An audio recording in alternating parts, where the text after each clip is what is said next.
Be strong, and may we be strengthened. So there's a lot to do, a lot to celebrate, and we jump right in. We're going to share the Parsha in a nutshell, and we'll get the big picture, and then hopefully we'll be able to get into some detail here. So, Behar Bechukosai, on the mountain of Sinai, that's the name of the Parsha. There's two portions. The first portion is Behar, which means in the mountain, at the mountain. On the mountain of Sinai, God communicates to Moses the laws of the sabbatical year. Every seventh year, all work on the land shall cease, and its produce becomes free for the taking for all, man and beast.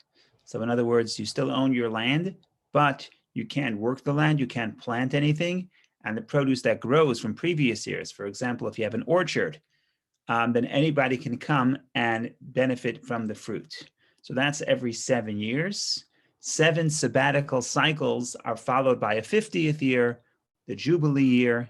What does Jubilee mean? I think in Hebrew, the word Yovel, which is the root of Jubilee, I'm pretty sure that Yovel is really the name, another name. It's a synonym for a shofar, for a horn of a ram. And the reason why the year is called the Jubilee, the Yovel, is because that's they would proclaim the freedom through sounding the shofar. So I'm almost sure that that's the reason why it's called the Jubilee. That's the etymology of the Jubilee. In any case, the 50th year, again, on which work of the land ceases. But then there's a broader commandment. All indentured servants are set free, and all ancestral estates in the Holy Land that have been sold revert to their original owners. So you can accumulate a real estate empire in 49 years, but every 49 years in biblical times, the land was supposed to go back to its original owners. So in essence, it's not really a sale, it's maybe a lease, a long-term lease. Additional laws governing the sale of lands and the prohibitions against fraud and usury are also given. So that's the first portion in a nutshell. And then we get to the second portion, and that's Bechukosai. Literally means if you, in my commandments, in my statutes. So God promises that if the people of Israel will keep his commandments, they will enjoy material prosperity and dwell secure in their homeland. But he also delivers a harsh rebuke, warning of the exile, persecution, and other evils that will befall them if they abandon their covenant with him.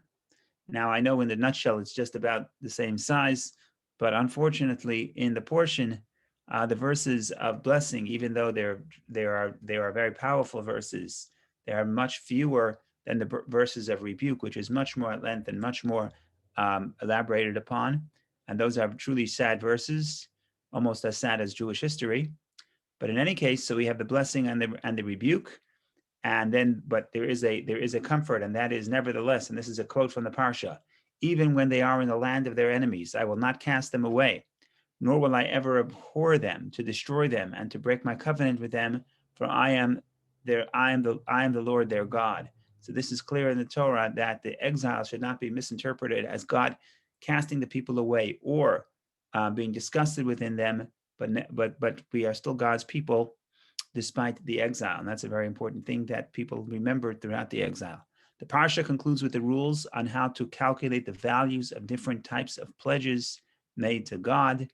And that's pretty much the end of the second Parsha, which concludes the third book of the Torah, the book of Leviticus.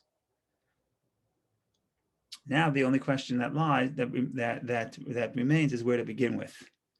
So I guess if we don't know where to start from, unless anybody wants to start with something specific, if we don't know where to start from, we start from the beginning. Of course, my favorite picture here is the farmer reading the Talmud. I don't think there was a Talmud back then, but you get the point. 7th year, the sabbatical, instead of tending to the fruits, to the vegetables, because there are no vegetables, he is dedicating time to study, and that's the image of the sabbatical. Okay, fine. So I'm going to turn the page, and we're going to go to the actual verses of the Torah, and we'll read a few verses, ask a few questions, and see if we can get to some insight. Let's see what happens.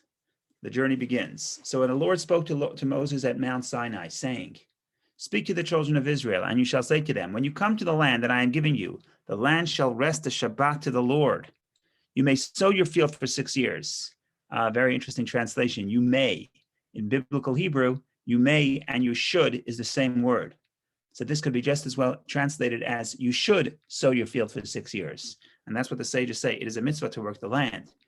So it's a commandment. So you may or you should sow your field for 6 years, and for 6 years you may prune your vineyard and gather in its produce. But in the 7th year, the land should have a complete rest, a Sabbath to the Lord.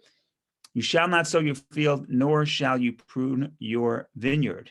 And he continues, you shall not reap the aftergrowth of your harvest, and you shall not pick the grapes that you had set aside for yourself. For it shall be a year of rest for the land, and the produce of the Shabbat of the land, in other words, things that grow by themselves, shall be yours to eat for you, for your male and female slaves, and for your hired worker and residents who live with you, and all its produce may be eaten also by your domestic animals and by the beasts that are in your land. In other words, anybody can eat it. You can eat it, but so can anybody else. You cannot bring it into your house for storage.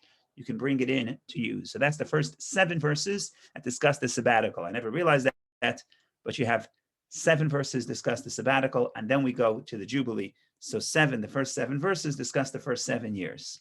Okay, so let's just start with the questions, because we always need questions to keep us busy. One question, we'll read the first 2 verses again and just ask the questions. And the Lord spoke to Moses on Mount Sinai, saying. So that phrase, the Lord spoke to Moses, is a very common verse in the Torah. God, the Lord spoke to Moses, saying, is probably one of the most common verses in the Torah, if not the most common. If not, Vayomer Hashem Moshe, Vayidaber Hashem Moshe, God spoke to Moshe, the Lord spoke, or there's 2 words for spoke in biblical Hebrew, Vayidaber or Vayomer. That's very common verse. What is unusual about this verse is, of course, the mentioning of Mount Sinai. Why all of a sudden, by this mitzvah, do we say the Lord spoke to Moses on Mount Sinai? And that's a question that the Medrash asks. And the Medrash asks a question, and the way the Medrash phrases it is, what is the connection between sabbatical and Sinai? What is the connection between the sabbatical and Sinai? Ma inyan Shemitah, what is Shemitah? Sabbatical have to do with Sinai. Now this comes from the Medrash. Now in biblical, some of the ideas of the Torah trickle into modern Hebrew. So in modern Hebrew, when you want to ask, what has one thing got to do with the other? So even secular Israelis who don't know where this comes from will ask, what does sabbatical have to do with Sinai? That's just a phrase of saying, what does one thing got to do with the other? And it originates from this Medrash. Why specifically when it comes to the mitzvah of the sabbatical do we say God spoke to Moses at Sinai, as opposed to every other mitzvah? It just says God spoke to Moses. Where was it? At Sinai? By the way, it probably wasn't even at Sinai, because at this point, they were next to Mount Sinai, but they were already in the tent of meeting. They already built the tabernacle. And we know that once the tabernacle was built, God spoke to Moses from the tent of meeting, from the sanctuary, not on the Mount Sinai. So when you say Mount Sinai, you mean in the proximity of Sinai, because they were still there. They didn't travel yet. So again, that just highlights the question, why are we emphasizing Sinai? That's question number 1 for verse number 1. Now we go to verse number 2, make question number 2. Speak to the children of Israel, and you shall say to them, when you come to the land that I am giving you, the land shall rest a Shabbat to the Lord. Sabbatical year. Why are we beginning with the sabbatical year? That's not the order. The order is, like verse 3 says, 6 years you shall work. And verse 4 says, on the 7th year you rest. So why do we begin by saying, when you come to the land, you rest? No, you don't. You come to the land, you work for 6 years, and then you rest. So seemingly, verse 2 is out of order, and verse 2 is misleading. So these are some of the problems that the verse is giving us. But of course, a problem in the verse is always just a way to get us into the soul of the verse, what the verse is really trying to tell you. And one interpretation is as follows. When a person comes, so you have to just think about the shift that's happening within the Jewish people. The Jewish people have never been, maybe with a few exceptions, the Jewish people have never been into farming, into agriculture. Going back to the times of Abraham, they primarily raised cattle. They were shepherds. They were not involved in agriculture. throughout the entire history. The only thing we know about agriculture is that there was a short period of time that Isaac was involved in agriculture, but as a rule, the patriarchs and the tribes were not in the business of agriculture, even when they came to Egypt. And Egypt was a center of agriculture in the ancient world. Joseph tells his brothers to tell the Pharaoh that they need to be in a separate area from the rest of Egypt because they're not in the agriculture business, they're in the cattle business. They raise sheep, that's what they do, they're shepherds. And for the first time in their history, the Jewish people now, when they enter Israel, are shifting, developing a new occupation, which is agriculture. Now, the problem with agriculture, as opposed to being a shepherd, is that agriculture takes a tremendous amount of time and investment. You can be a shepherd, you could sit on the hilltops, you could play your flute, you could write poetry, you could study Torah, you could meditate. It doesn't take up a lot. It doesn't take up a lot of your attention, the being a shepherd. But agriculture takes up a tremendous amount of effort. You have to wake up early, you have to plow, you have to work hard. Now, the problem becomes is that when the people shift and the people get involved in agriculture, it almost pulls you in. And you get so involved in the work of raising the produce and raising the crops that you can forget about all the other things that are important in your life.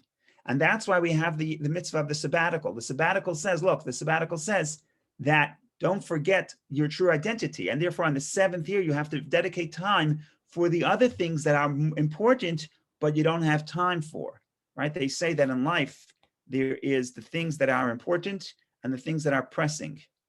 Unfortunately, we have more time, we make time for things that are pressing, but not the things that are important. So it's pressing to catch the train. It's pressing to go pick up your clothing from the cleaners. That's pressing, but they're not important. Important is to spend time with your family, but you're too busy doing what's pressing that you don't have time for what's important. So we take a year off and we say this year, because agriculture is so time consuming, because agriculture pulls a person in and takes all their effort. So we take a break and we say, look, 1 year we're taking a rest from agriculture, and it's Shabbat to God. We focus on the spiritual things in life, not just for 1 day a week, but for a full year. So that's the theme of the sabbatical. Now we're going to go back and answer our questions. So if the sabbatical is to remind us of the spiritual side of life, so what does the Torah say? The Lord spoke to Moses on Mount Sinai, reminding us of who we truly are. Are we farmers or are we people that stood at Sinai? The answer, of course, is we're both. But don't forget your spiritual identity.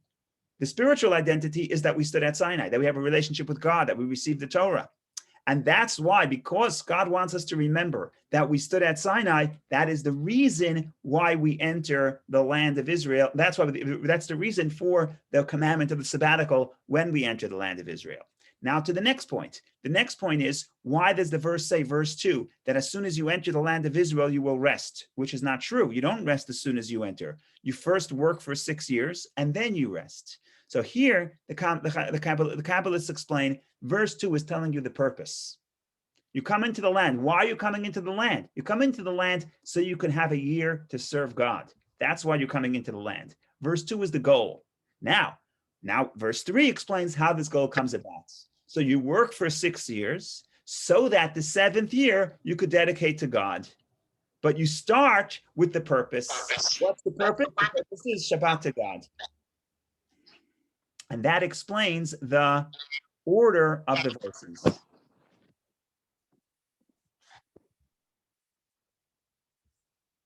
So this is the point number 1 about the Shemitah, about the sabbatical. And now we can move to the more interesting mitzvah, not more interesting. It's a mitzvah of the Jubilee. And of course, as we will see later, this is a very, very difficult mitzvah to keep. And the Torah itself, there's 613 commandments in the Torah. This is the only mitzvah that the Torah says, you will ask, in a few verses we'll read, you will ask, what are we going to eat on the 7th year if we don't plant the earth? This is a big question. It was then and it is today. And it is a very difficult mitzvah to do. But as you will see later, really from the Torah's perspective, keeping the sabbatical is the foundation of our existence in the land of Israel. And as we will read in the next parsha that we're reading today, the second parsha, if we ever get to it, in this week's parsha, in the next parsha, the last parsha of the book of Leviticus, the reason for exile, as is described and emphasized in the rebuke, is a little bit of idol worship, but the primary reason is because we did not rest. We did not keep the Shemitah, we didn't keep the sabbatical year. So why is that so important? Why can we not be in the land of Israel if we don't keep the sabbatical year? These are big questions which we have to get to. In any case, in the meantime, enough of me giving the questions. Someone else should ask questions. Vicky, go ahead. I just had a question about why the land shall observe Shabbat. Is it because we affect environment as well when we observe it? So that's interesting. That's very interesting. That the sabbatical is not defined as the sabbatical for the person. It's defined as Shabbat for the land, right? I have to rest only because I can't work the land. You see what I'm saying? In halacha, we talk about Jewish law. It's a very interesting concept. This, if you want to talk about the philosophy of the law, some laws affect the person and some laws affect the object. In the yeshiva, they call it in Aramaic gavra or chefza, the person or the object. So for example, when you say you have to eat matzah, it's not matzah has to be eaten. No, you, the person, you have to eat matzah. The obligation is on the person. But then there are other mitzvot which is not upon the person, it's around the land. And this is an example called chefza, the object. The commandment is on the land. The land of Israel has to rest. And that's why, even though the spirit of Shemitah, the spirit of the sabbatical is true everywhere, even in Greenwich, maybe is true everywhere, but the actual mitzvah only applies in the land of Israel. Why? Because the mitzvah is that the land itself has to rest. And which land? The Holy Land, the land that's God's land. And we'll discuss that if we get to it. We'll discuss that. Maybe I'll try to say a sentence or two about that. But you know what? Actually, let me speak about the Jubilee first because it ties into the Jubilee as well. But you're right. That's a good observation. The commandment is upon the land. Now, if you want to talk about the big picture of the book of Leviticus, we talk about the book of Leviticus is Vayikra, God speaking to Moshe. It's sort of how to come close to God by bringing the offerings. And so in the beginning, it really talks about the service in the temple. Then it goes to talk about the holiness of the priests. So that's sort of people. Last week, we discussed the holiness of the holidays. So that's time. And now we're talking about the holiness of the land, the fact that the land rests to God. So the land is holy. So we go to the holiness of space. So we talk about from person to time to space. According to the earliest source of Kabbalah, everything in this world is divided by time, space, and the observer, what they call olam, shana, nefesh, world, year, soul, time, space, and an observer. And that's how you see, that's sort of the pattern at the end of the story, the last couple of weeks. We have the person, the priests, we have their holy, the people, the holy people within the Jewish people is the priests. The holy times are the holidays, and the holy place is the land of Israel. So you have person, time, place. Okay, now we're going to move to the Jubilee because the Jubilee is absolutely fascinating. Even though we don't do it today, and we'll see why we don't do it, but it's an absolutely fascinating concept because even though the solution that the Torah lays forth in the Jubilee, we don't keep that solution. We don't solve the problem the way the Torah solves the problem, but the concerns that lead to the Torah's solution of the Jubilee, those concerns are very much alive today, and they're the political. These are the political problems and the economic problems we are living with up until today. And I would say that all of American politics really could be boiled down to the tension that the Jubilee is trying to alleviate. So maybe the solution that the Torah offers, we don't keep that solution for whatever reason, which we'll get to. But the problems, the tensions, and the values that the Torah is trying to uphold, those are things that are very important to think about. Even though if we're not necessarily going to solve the problem the same exact way. And you know what? I'll be honest. I don't know that I can solve all the political and economic tensions within the world. But again, the concerns and how the Torah is dealing with these problems is at least opens up our mind to what are the underlying values that society is supposed to try to achieve. Okay, so we had seven verses. I just noticed that, like I said, 7 verses discussed. You come into Israel, sabbatical year, 6 years you finish, you work on the 7th year, you stop. By the way, I started writing my weekly email with the weekly portion exactly. I just completed this week. I'm going to complete 6 years. So I'm thinking maybe this is God telling me that on the 7th year, you got to take a sabbatical and stop. But I have to think about it because I'm not sure that's considered work. Maybe that's considered Torah study. So for the first 6 years, they only have time to do 1 a week. Maybe the 7th year you have to do 2 a week. I don't know. We'll see. But it's just so happens to be that I finished 6 years on this parsha. So that's cute. Okay, now we go to the counting the Jubilee. So you have 7 years, and the Torah loves this pattern of 7 times 7 equals 49. 50th year is holy. We have other, the same pattern appears in other contexts, the way we discussed last week, because last week, and I want to mention it now because we are in those 49 days. Between Passover and Shavuot, you count 49 days, 7 times 7. The 50th day is the day we got the Torah. The 50th day is the holiday. So what happens every year within our own spiritual life is happening collectively within the economy every 50 years. So that same pattern of counting 7 times 7. It even uses the same words that it used in last week's parsha about the counting. V'safar talachan, you shall count for yourself. That's an exact quote. That's the same verse. That's the same words that the Torah uses back in last week's parsha when it says count 49 days from Passover to Shavuot. It doesn't have the same meaning because, without getting into the details, last parsha, when you count Sfira, when you count the Omer, when you count the 49 days between Passover and Shavuot, the mitzvah is upon the individual. And there are fascinating ramifications about that, which I don't know if we'll get into. But here, the mitzvah is upon the community, the court. The court counts the 49 years. So in this verse, when it says, and you shall count for yourself, you, the lecha, here is the collective you. And that's the court on behalf of the people. Okay, because we're talking about Gavra Chefza, person, object, is it subjective, is it objective? I'm just going to mention it, even though it was really for last week, but I'll say it right here. When you count the 49 days from Passover and Shavuot, it's really a personal counting. And it's not the courts, it's not the counting of the court. It's every individual counts. What are the ramifications? The fascinating ramification, the absolutely fascinating ramification is, if I cross the international date line, forget about the international date line. If I cross the date line, wherever that is, that's another discussion. If I cross the date line during the 49 days of counting the Omer, my Shavuot, my holiday is going to be a different day than the place where I'm going to. So if I go to Australia and I cross the Pacific Ocean during the 49 days, then the 50th day, my Shavuot is going to be a day after everybody else's, because I account myself.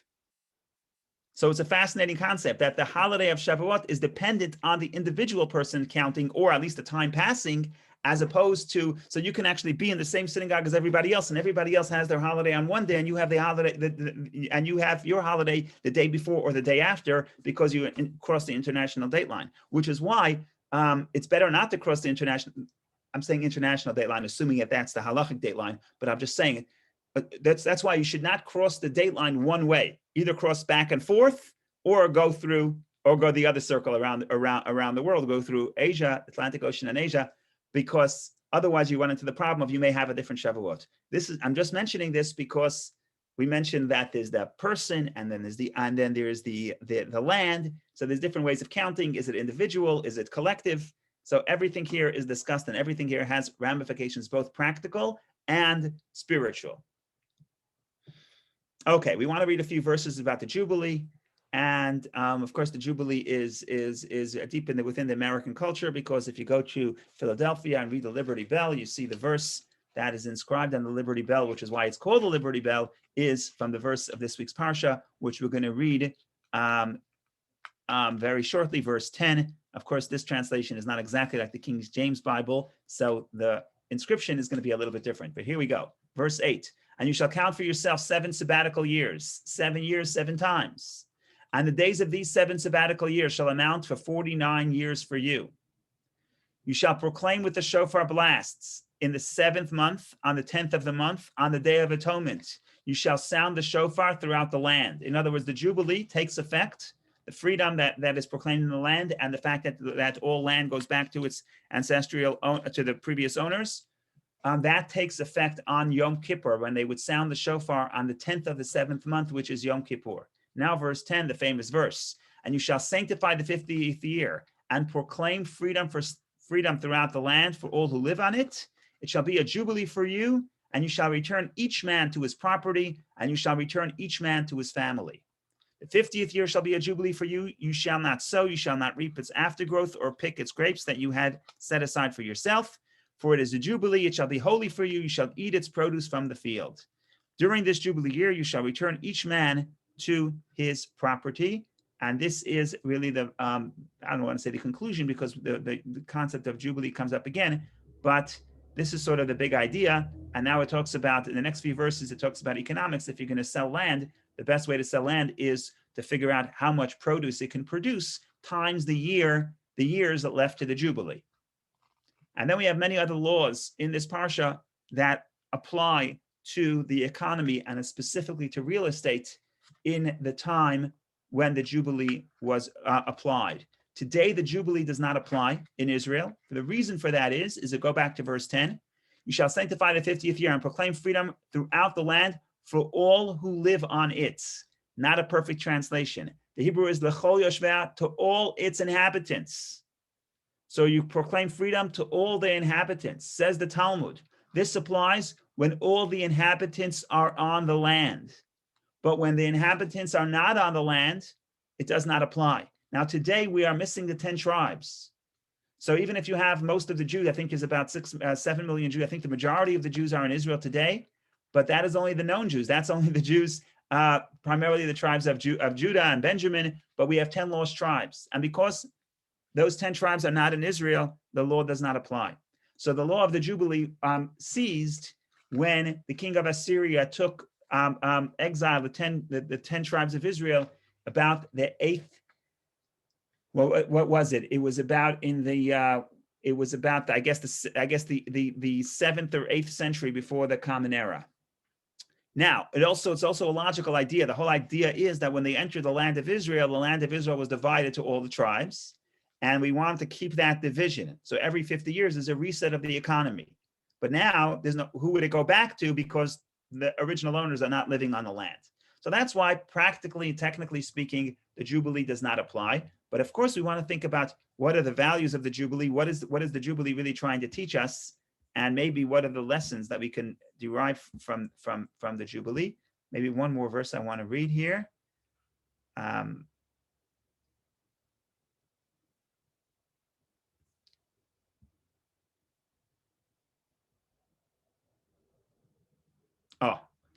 Okay, let's ask the question. It's a good question. Verse 20, and if you should say, what will we eat in the 7th year? We will not sow, and we will not gather in the produce. What are we going to eat on the 7th year? So this is Leviticus chapter 25, verse 20, verse 21. Know then that I will command my blessing for you in the 6th year, and it will yield produce for 3 years. For the 6th year, for the 7th year, which you cannot do any work, and the beginning of the 8th year, which you have to plant the 8th year. So until the 8th year's produce grows, that takes time as well. And you will sow the 8th year while still eating from the old crops until the 9th year, until the arrival of its crops, you will eat the old crop. Okay, this is a very important verse. 23. This is really the justification for the Jubilee. The land shall not be sold permanently, for the land belongs to me. For you are strangers and temporary residents with me.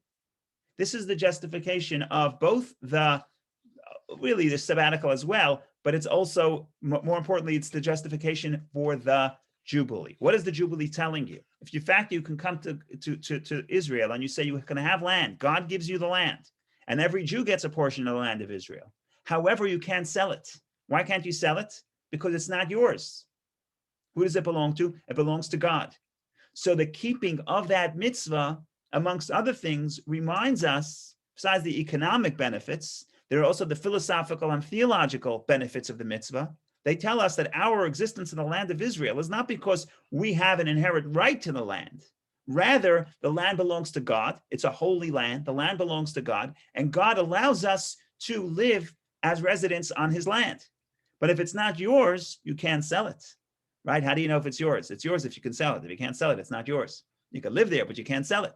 So God says you can't sell the land forever because it doesn't belong to us, it belongs to God. So that balance of understanding that we are blessed and we're supposed to work and we're supposed to accumulate wealth, but ultimately the land belongs to God and God is allowing us to prosper. That is a very important message that the Torah is trying to convey. Okay, now let's talk let's talk economics here a little bit, and we'll talk about what the Jubilee does for people. So the commentaries point out that if you look historically, when you get into agriculture, at some point, there is an incentive for people to take advantage of other people. Why? Because it's labor intensive. Like I said, unlike if you're hunting, unlike if you're a shepherd, the concept of agriculture is labor intensive. And that's why, if you look historically, where does slavery begin? Slavery begins together with when agriculture begins to develop. Okay, so if you look at human history, you will see that where there's agriculture, there's going to be some degree, there's an incentive for people to exploit others. That's the incentive. Now, what happens when a person is, for whatever reason, either because they're not, for whatever reason, they start the cycle of decline and they start losing their money and eventually they have to sell their land. So if you're in an agricultural society and you sell your land, then ultimately you have no other way of being independent, because ultimately the economy is based on agriculture, which is land ownership. And if you don't have access to land ownership, ultimately the exploitation will continue and maybe get worse because you have less and less options. So what happens here is the Torah is not saying that everybody has to be equal. And everybody has to, and we're not going to reward someone who's more innovative and more successful. You could own the entire land of Israel for 49 days if you're really that good. But the point here is the Torah that wants to highlight that the people, everybody, should have a hope that eventually they'll be able to once again be independent. So in other words, now we think about the problem of, is there equality between people? Do people have the same opportunities? All important questions. So I don't think the Torah is trying to tell us that everybody has to be equal here. If the Torah wants everyone to be equal, the Torah would say you can't sell your land, period. Don't sell your land at all. But no, we say you could sell your land up to 49 years. So in other words, there is, we understand that there is a value and it's permitted to accumulate wealth. That's not the question. That's not our problem. Our problem is not that there's inequality in society. The problem is if there's going to be people in society that are dependent, ultimately in the long run, that are dependent on other people. And if they're dependent on other people because they don't have their own land, their own foundation for economic security, that is what the Torah is afraid of.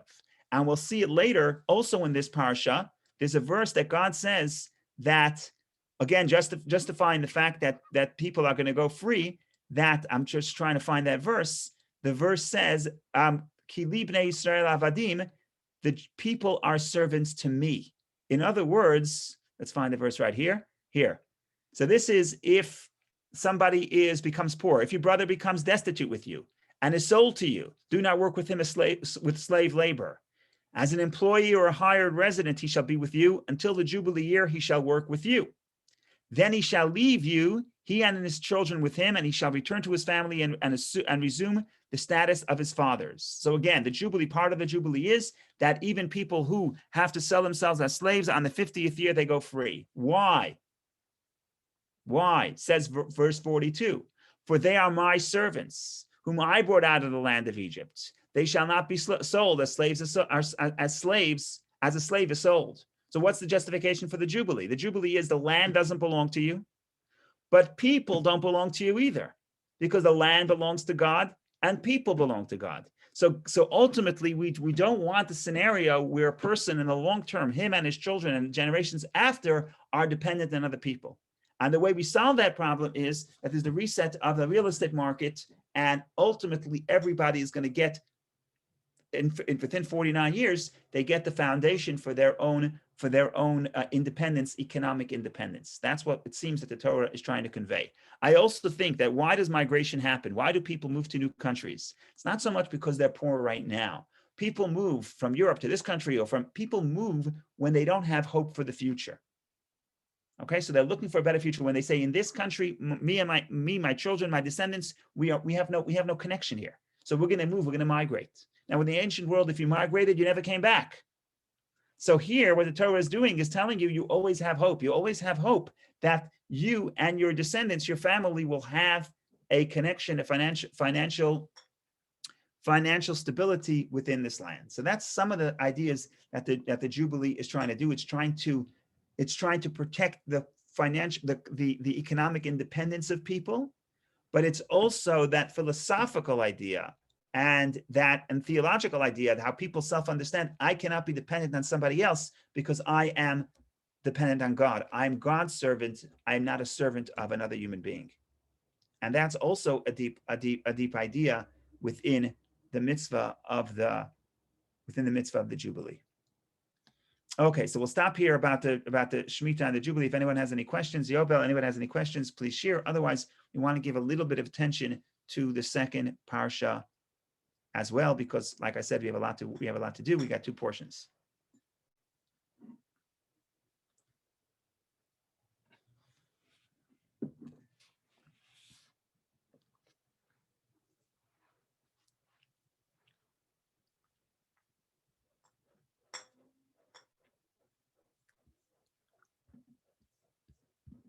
Okay, so if we go to the second parsha, the second portion is called Bechukosai. Literally it means my statutes, my commandments.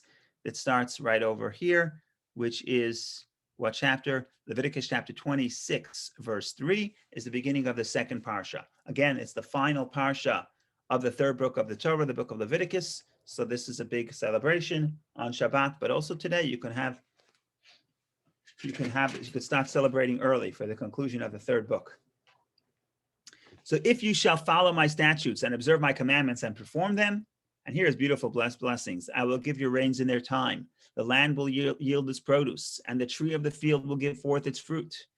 Your threshing will last until the vintage, and the vintage will last until the sowing.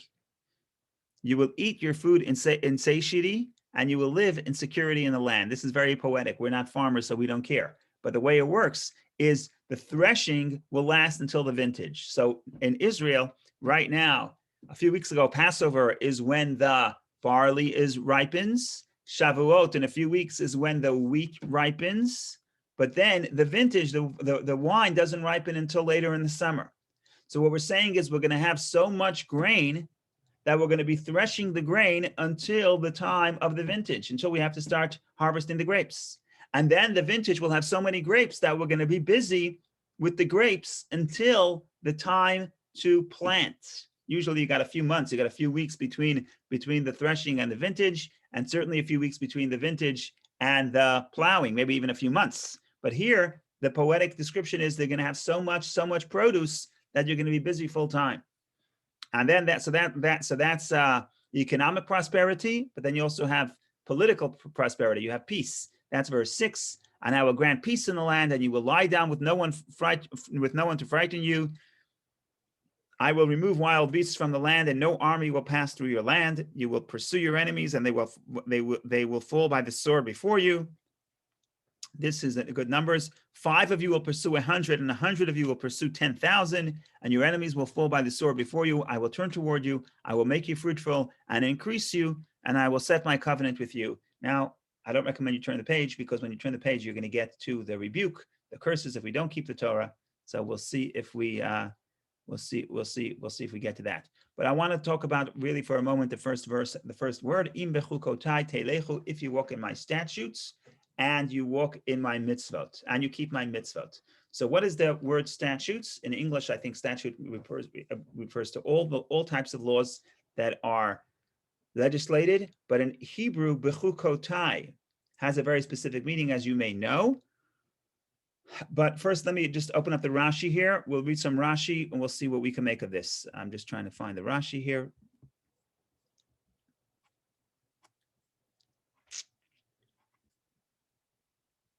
Okay. If you follow my statutes and observe my commandments. Now, Rashi usually takes the simple meaning of the verse unless he cannot. This is an example where Rashi does not use the simple meaning of the verse. So let's read Rashi. If you follow my statutes, I might think that this refers to fulfillment of the commandments, right? That's the straightforward meaning. If you follow my statutes, if you follow the commandments. Rashi says that cannot be the meaning of the verse. Why not? Because that cannot be the meaning of the first clause of the verse, because that's what the second clause of the verse says. However, when scripture says, and observe my commandments, the fulfillment of commandments is already stated. Right, let's read the verse. If you follow my statutes and observe my commandments. So the second clause refers to observing the commandments. What does the first clause have to do? So what is the first clause telling you? If you follow my statutes. So here Rashi says a very strange interpretation. So what is the meaning of if you follow my statutes? It means that you must toil in the study of the Torah.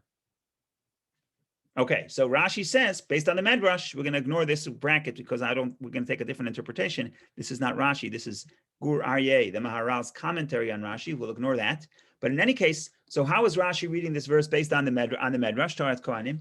That the first half of the verse, the second clause, is if you observe my commandments, refers to all the commandments. The first clause, if you follow my statutes, refers to toiling in the Torah. Not just studying Torah, but studying Torah with effort. Okay, how do we get to that? What does studying Torah with effort have to do with follow my statutes? So we have to go back a little bit, zoom out a little bit, and think about the word statutes for a minute. Think about the word Bechukosai. So in general, you may have heard that there's three words for commandments in the Torah. There's mitzvot, the more common one, which can also generally mean mitzvot is a general word for all the commandments. But there's edut, testimonials, mishpatim, ordinances, and chukim, which is usually translated as statutes. What we're really trying to get at here is that there's three categories of commandments. One category of the commandments are the logical commandments. We call that mishpatim, ordinances. They're logical. If the Torah would not legislate them, we would understand to do them on our own.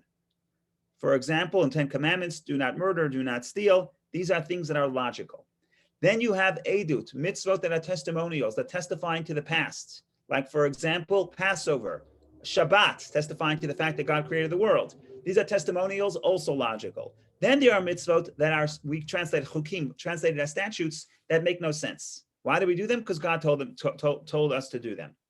For example, milk and meat, not to eat pork. These are examples that the Medrash says are illogical. There's no reason for it.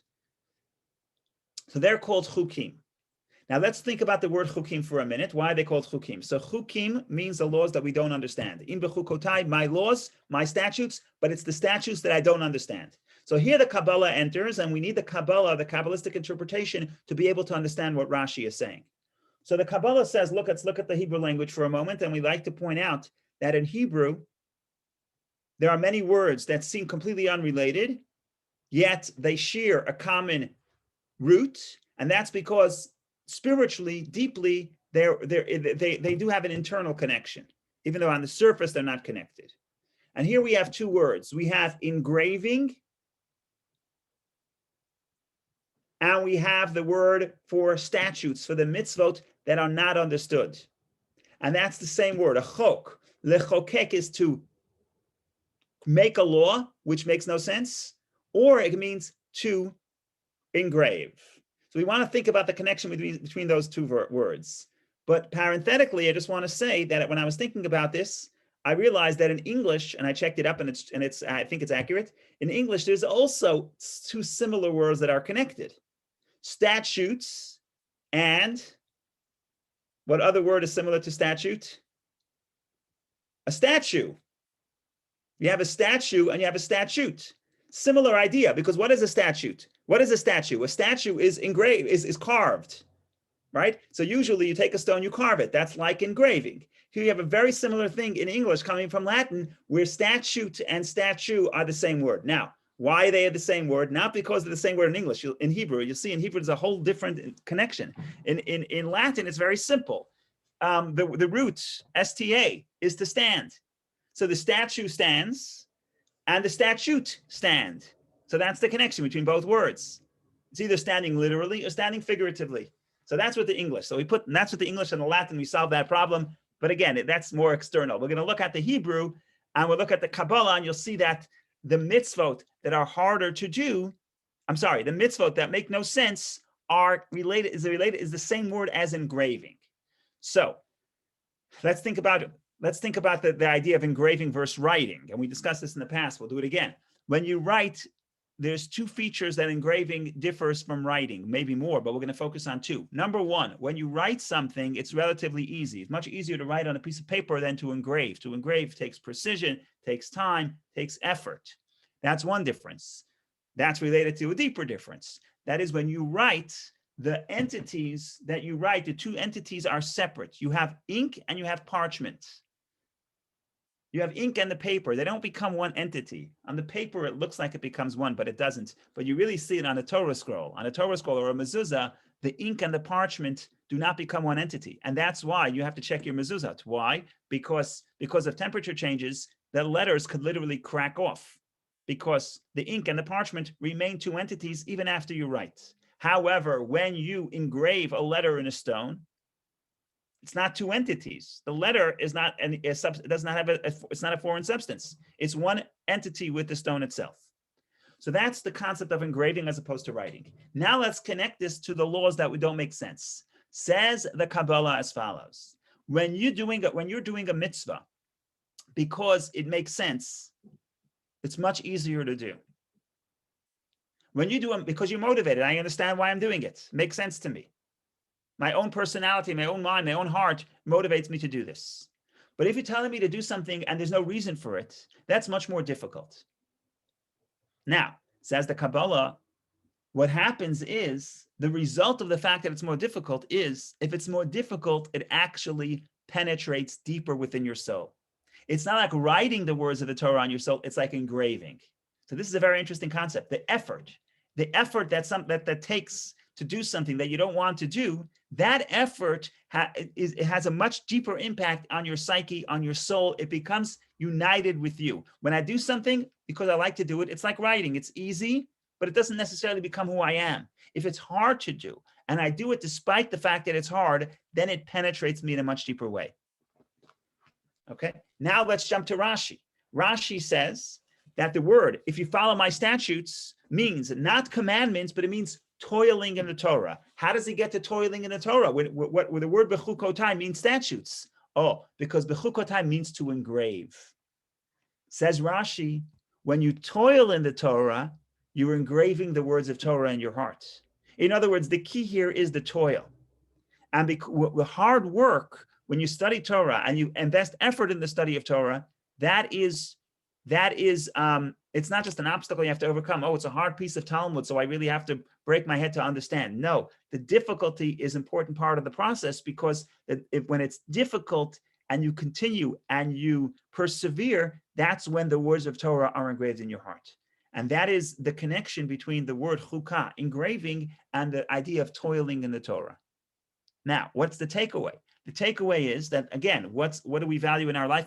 You want to take away for education. So, what's the value? What are we trying to teach our children? So some people in some cultures, they want to teach their children, you have to be successful. We push every kid to be successful. How is success defined? Success is defined as, for example, getting good grades. You have to achieve. And it seems that the Torah is saying the achievement is not the point. Because if achievement, it comes easy, that's not the goal. The goal is the effort. So you have to work harder than you did yesterday. That's for ourselves and that's for our children. Why? Because when you work hard, if it's difficult and you continue doing it, that's how the words and the themes and the ideas are engraved within yourself. And that's really the secret of the Torah, using the word Bechukosai. If you go in my statutes, and Rashi says it's toiling in Torah, That's why we use the word Bechukotai, because if you work at it, then the values of the Torah are not separate from your life. And if it's separate, then okay, today I'm doing it, tomorrow I won't do it. But if it's engraved within you, it becomes part of you. If it's a habit that took difficulty to develop, then it actually goes much deeper within your heart. So sometimes, sometimes ironically, the more difficult something is, the more deeper it's having an impact on you. So that's something on the beginning of the parsha. We have 6 minutes left. I want to address the final verse of the parsha, because that is, we have to do the chazak. We have to proclaim. We have to celebrate the conclusion of the portion.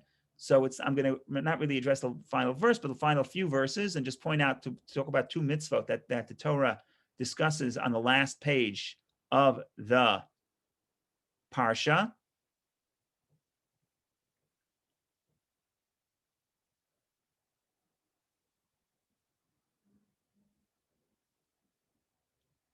Okay, so I'm looking at, what am I looking at? I'm looking at chapter 27, and I'm looking at verse 26, for example. So what we're going to do here is talk about two of the final mitzvot that the portion discusses. And like I said, after the rebuke, the Torah discusses the laws of different forms of charity. If somebody made a donation to the temple and said, I want to give the value of my field, or I want to give the value of my home, or I want to give the value of a person. So we got all the calculations to figure out how much I should donate to the temple. Okay, now we mention the last page. We talk about two other forms of holiness that go to the priest. Number one, a firstborn animal, a bechor.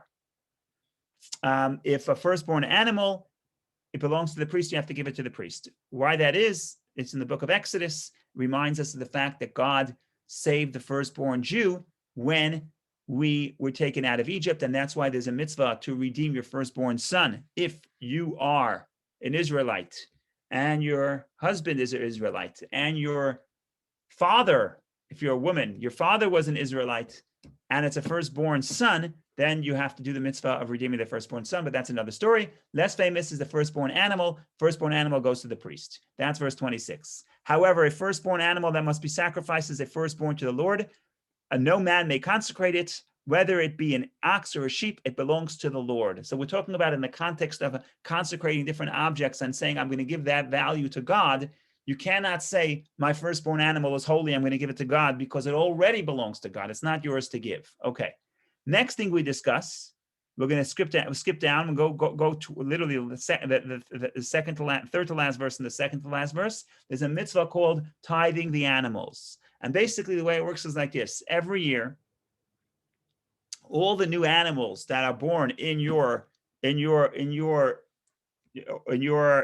flock, the new animals, you have to donate 10% to the priest. And the way you do it, the Torah gives us a description that you put them all in one area, and then the animals pass before you, and every 10th animal, you put a mark, and then you take all those individual ones, all the ones with the mark, and you give to the priest. That's called maaser behemah, tithing of the animals. In other words, you cannot just go and take 10%. You literally have to count each one and give 1 of 10 to the priest. Why that is another story. But let's read verse 32.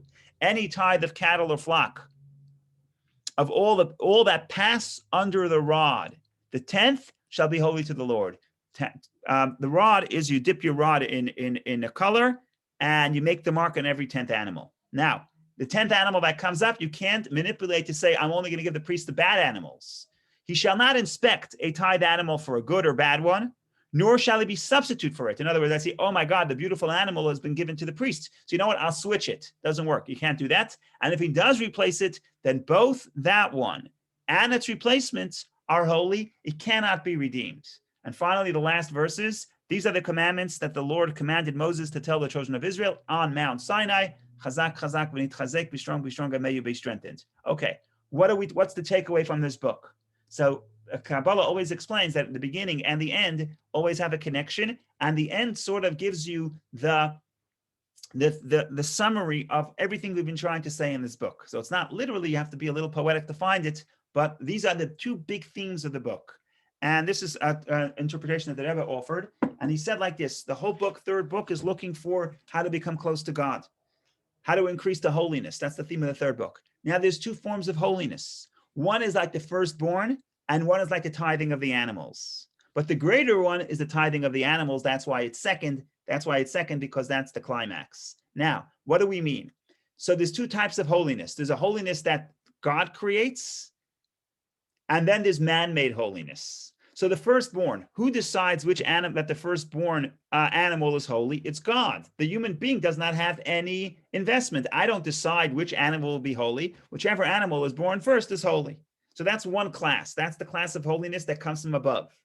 Then you have the class of holiness that comes through the person's effort. Even though God wants 10% for the priest, yes, but who determines which animal is holy? Not God. It has to be specifically the person with his rod. I have to count each 9 animals and then sanctify the 10th. Because here what the Torah is telling you is that holiness, you cannot only expect the holiness to come from above, but you, with your own effort, have to create holiness in your life. And what the Rebbe says is this is the theme of the entire book. And if you look through the entire book, we have both those themes. We have times that are holy and places that are holy because God makes them holy. And then we have, like we mentioned last week about the holidays, where the person makes something holy. And what the Torah is signaling to you, that the climax is the holiness that we create in our own life, not the one that comes back from God. So in other words, really there's two models. Some people wait for inspiration to come from above, and sometimes inspiration does come from above. But that's holiness that comes from above. The greater holiness is if you wake up in the morning and you don't feel holy, you don't feel spiritual, you don't feel motivated, you don't feel in a good mood. Then you say, you know what? I'm going to sanctify this day. I'm going to make the effort. I'm going to take the rod and I'm going to infuse the day with excitement and holiness. That is the goal. The goal is not that God should inspire me, but the goal is that, I mean, that's very good too. But the goal is that I have to create that holiness for myself within my life. And that holiness is more precious because it's man-made holiness. And that's the epitome. That's the climax of the book, not the Behar, not the firstborn holiness that comes from above, but the holiness that is man-made. So this is the story in a nutshell, even though we had the nutshell on one page and we said this is supposed to be an elaboration, but unfortunately it's only an hour. So this is also just a nutshell. And we want to continue this journey. So do me a favor, put it on your calendars, come back next year, same time, and we will continue to study these portions, God willing, in good health. Thank you all for joining. Thank you, Rabbi. Wonderful day, everybody. Thank you, Rabbi. Thank you. Thank you, Rabbi. Thank you. Thank you, Rabbi. Thank you, everyone. Have a wonderful day and be well. You too. Thank you.